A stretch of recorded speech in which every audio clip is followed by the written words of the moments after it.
what has led you to come forward to us now?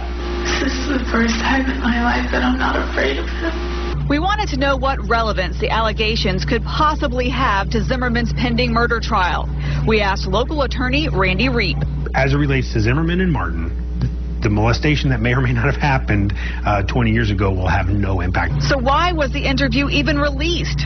Public record, says Reep. The public has an interest in it. The media has the ability to get that information forward. That's why it's released. But as it relates to the criminal justice case, I can assure you that information will never be before a jury if this case ever goes to a jury. Does it do anything to damage his character, or does it even matter at this point?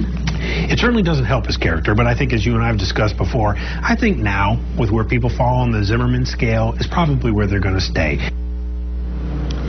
Now, keep in mind, just because we are hearing this interview does not mean a jury will. And while it will have no bearing on Zimmerman's murder trial, Reep says it is possible that witness number 9 could file criminal charges, but there's no indication that that's going to happen at this point. Reporting live downtown, Leslie Corsi, CBS 47.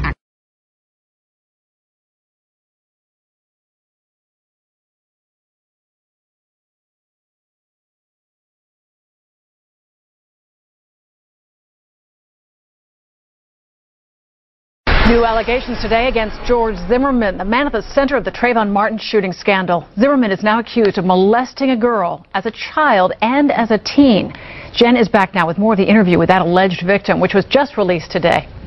And Lori, witness number 9 tells investigators she was 6 years old and George Zimmerman was 8 years old when the molestation began, but she says it didn't end until years later when they were teens. Just so I'm clear, the person you're talking about that did this in Lake Mary, what's his name?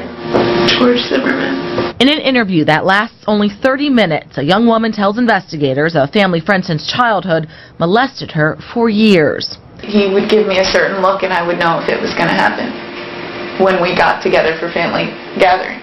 But witness number 9 never told the authorities about the alleged sexual abuse by George Zimmerman until now. I wanted it to just stop.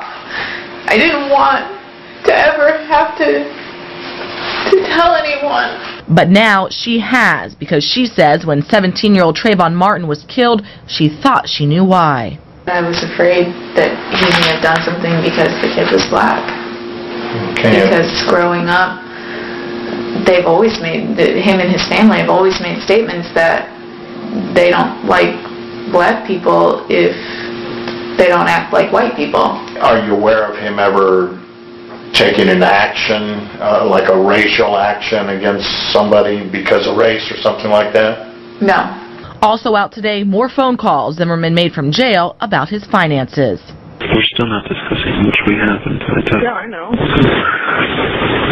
Of course. Remember, honey, whatever you say on here is probably going to end up on the news at best. You know? I understand. I understand. And the phone calls ending up on the news once again. The defense team tried to get all of this blocked. That did not work. Witness number 9, Lori Calvin, also said Zimmerman molested another girl, but refused to say who.